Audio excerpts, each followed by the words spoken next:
Howdy gang, great to see you. Welcome to Church Everywhere. Anybody a cricket? You crazy fools. Hope that was tasty.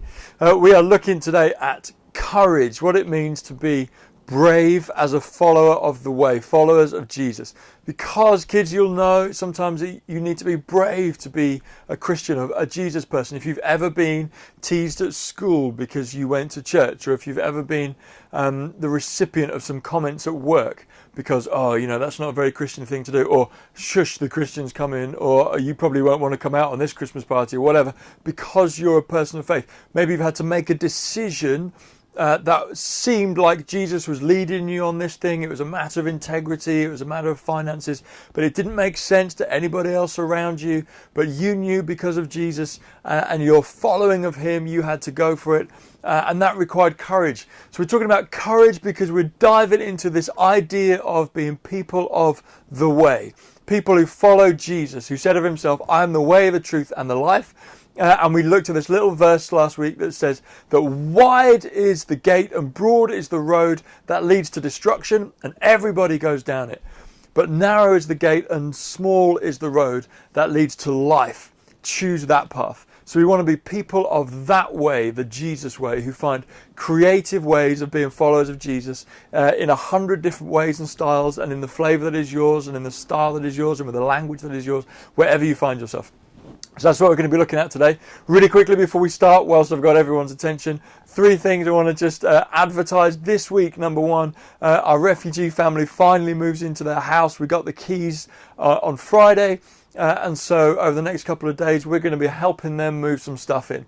If you are the praying type, could you pray, and we're all becoming more and more the praying type, could you pray that those guys love their house, that they get to feel home? There are 3 families that came to Milton Keynes 2 weeks ago, and our family, the one that we've been assigned, of the 3 is the most shy, seems to be the most shocked, is the least vocal, has the least ability with language, and so it's going to be hard, but a real privilege and a pleasure to work with them over the next week and getting them set up in home.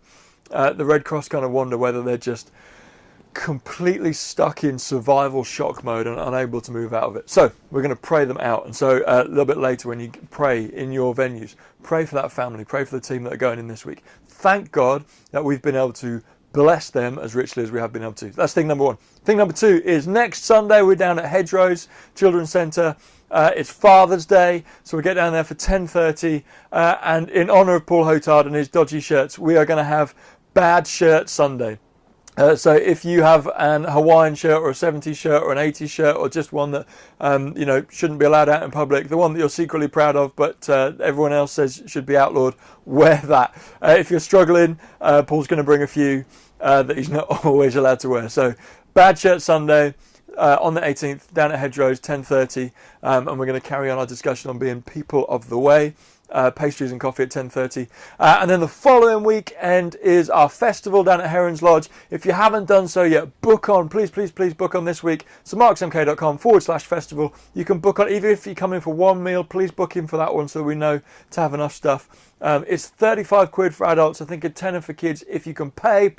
If you can pay more and sponsor somebody else. If you can't pay a penny, don't pay a penny. If you can only pay part of it, pay part of it. We care about you being there. It's going to be fantastic. We're going to have food and bonfires and marshmallows and an Indian feast and a drum workshop and some archery clay. I don't know why I'm doing that.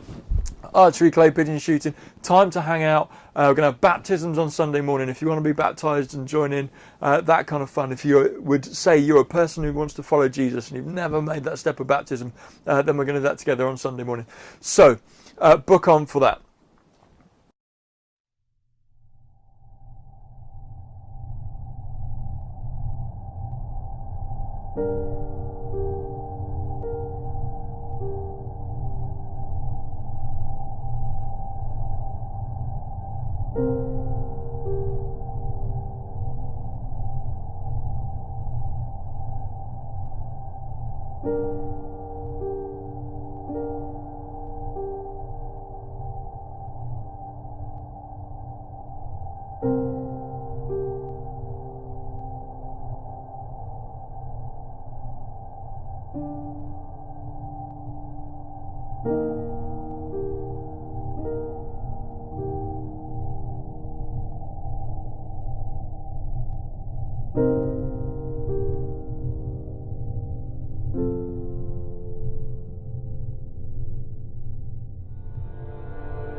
Everyone should have the right to worship openly and freely. Yet millions of Christians are forced to behave like fugitives, keeping their faith hidden and silent. They meet in darkened rooms, dense forests, remote fields. They worship before dawn or late at night. They are the secret church, and they're longing for us to join them.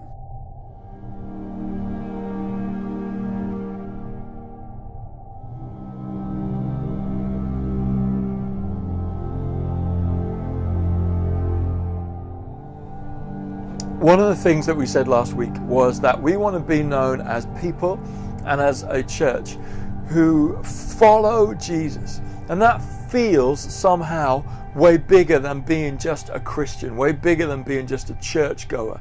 There is baggage with the Christian term, and we wanted to rise above that. We wanted to go into something bigger somehow than that, something which was captivating and compelling and unique, something that was inspiring and awe-inspiring. We spoke about how we have this little sense inside that following Jesus should be dynamic, and like the Bible says, the wind blows wherever it wants. You can't control it. The job is just to keep up with wherever the Lord is and what he's doing. And yet sometimes just coming to church at 10:30 on a Sunday morning and doing your daily Bible reading doesn't quite feel like that. Pete Greig writes in his book Dirty Glory that he was convinced that the maker of the Tiger shouldn't be able to fit into a Volvo.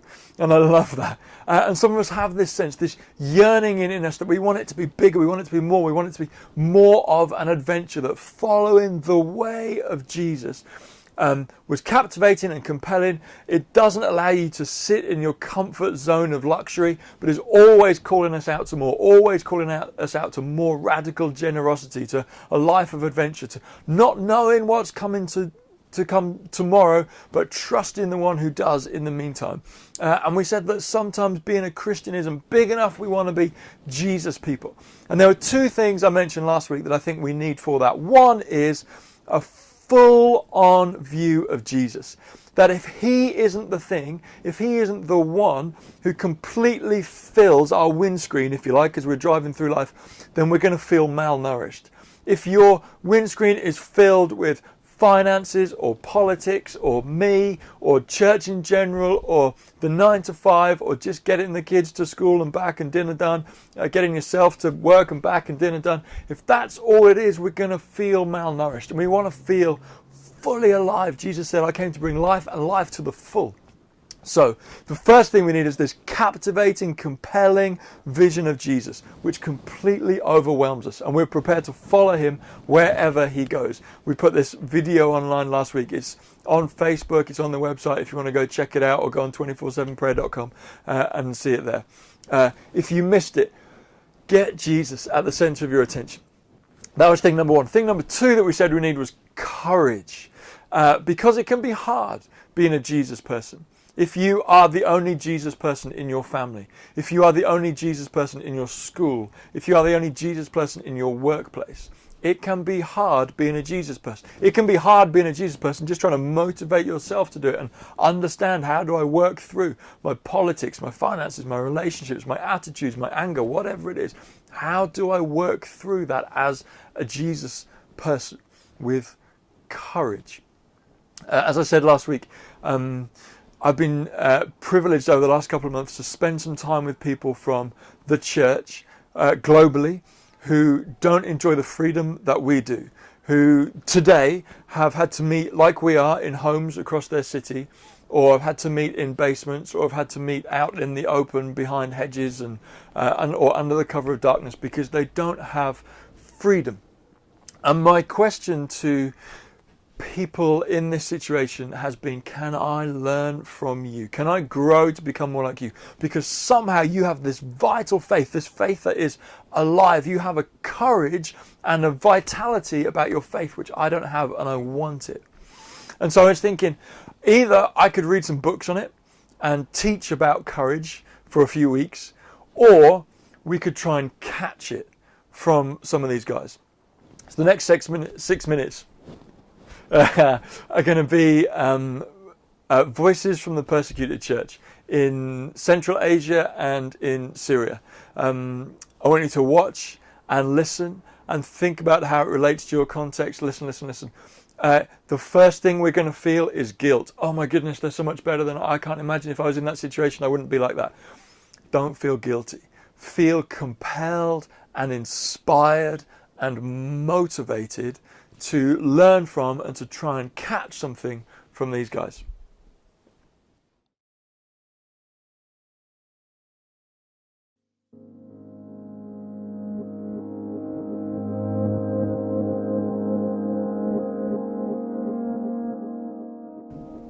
Я пастор церкви. Мое служение заключается в том, чтобы проповедовать Евангелие. И недавно я стал частью миссии по насаждению церквей. И наша церковь находится в 100 метрах от мечети, которая, я уверен, оказывает свое давление, чтобы нас закрыли. И государственные власти нашли проблемы в наших документах и остановили нашу деятельность как официальной церкви. Уже больше полгода мы не имеем возможности проводить служение как раньше. И сейчас мы продолжаем оставаться верными в своем призвании и служении, но уже как подпольное служение.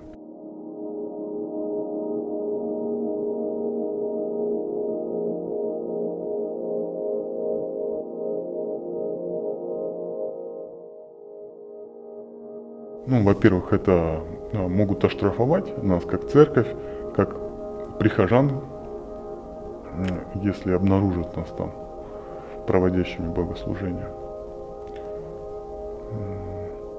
И второе, я надеюсь, до этого дела не дойдет, что могут подвергнуть аресту. Сами мы не чувствуем, что делаем нечто противозаконное или криминальное. С другой стороны, мы верим в Господа, который также был осужден обществом, осужден правительством, но тем не менее людям уже 2000 лет назад не мешает строить с Ним отношения и верить в Него как Господа и Спасителя.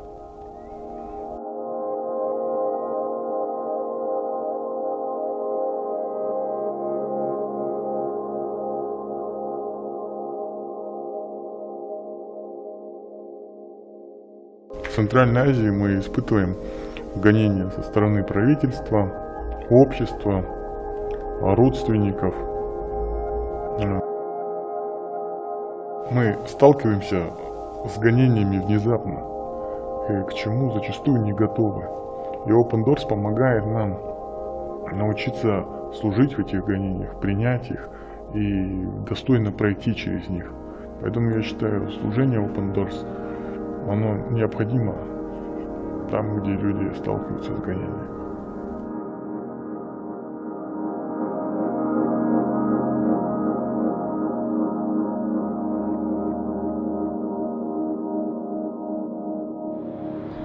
Can you imagine these rooms? I feel very sorry for what has happened, really. How long will this go on for here? I don't know.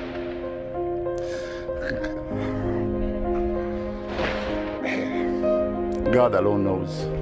God alone knows.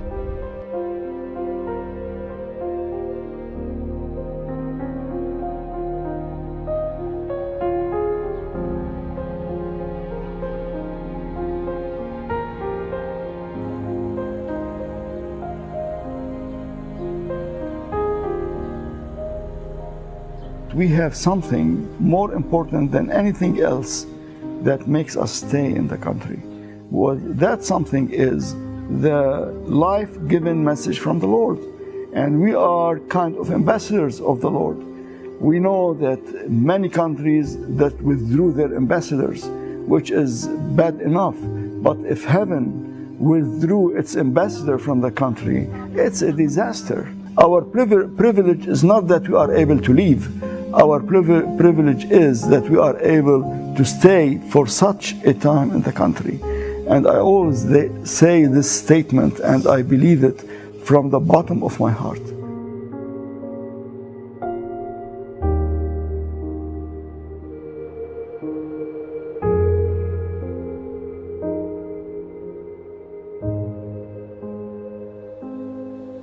There is a lady in Homs area who insisted to stay during this difficult time, just to reach out to those families and women who are in need.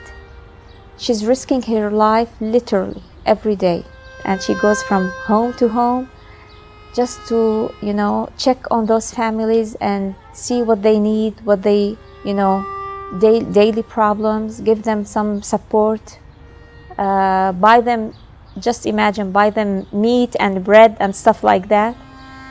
So she is a true soldier of Christ during this difficult time. Who dares to go to Homs these days? I mean, it's very risky, very, very dangerous.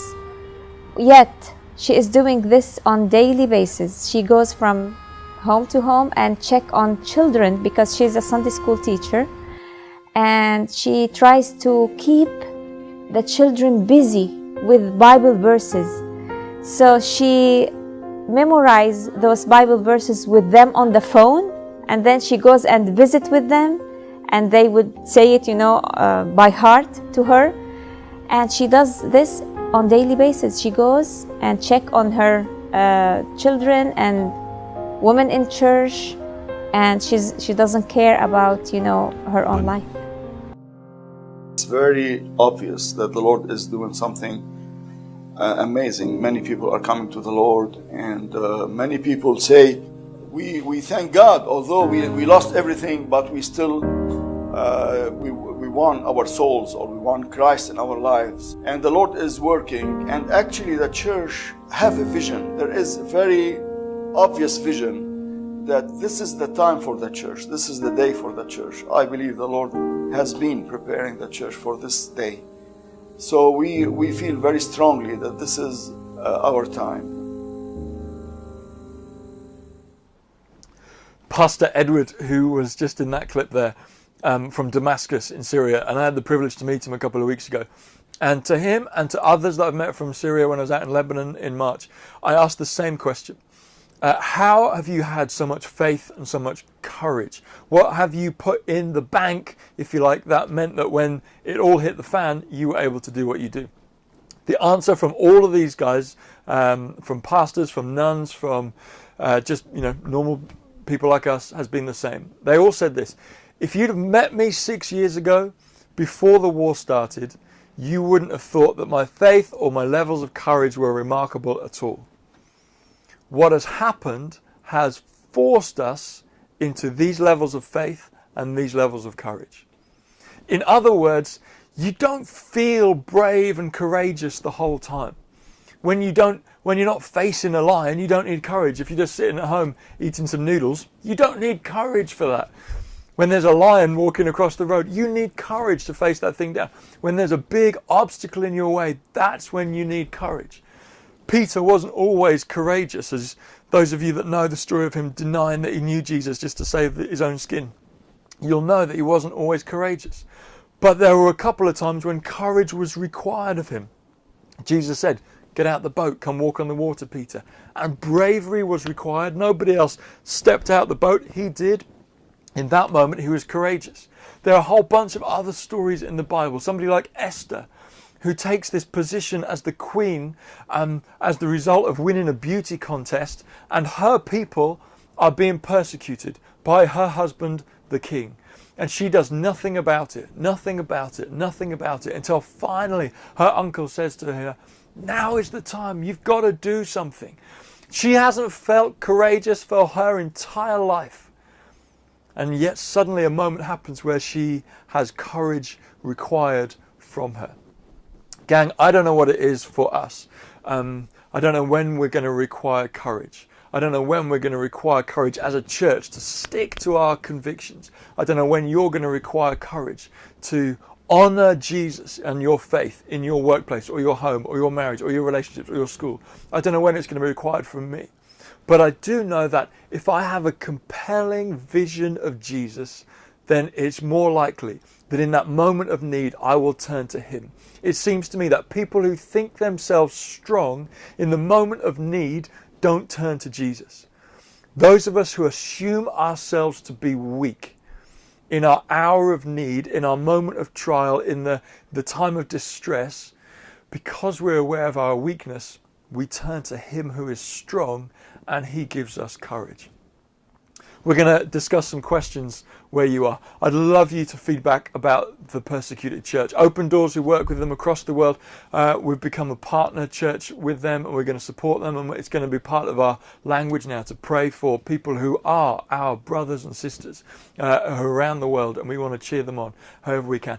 Chat about that in your homes and your venues. How does that make you feel? How does that inspire you? Also, listen, we haven't got the same problems. Thank goodness, praise the Lord. We don't have war, we don't have persecution, the secret police aren't all over our case or anything. So we don't have those problems, but we do have other problems. What problems do we have? What issues do you face that require you to be brave and courageous where you are? Discuss those and then pray for each other, and then somebody pronounce a blessing on the gang, and then you are free to go. Big love, everybody.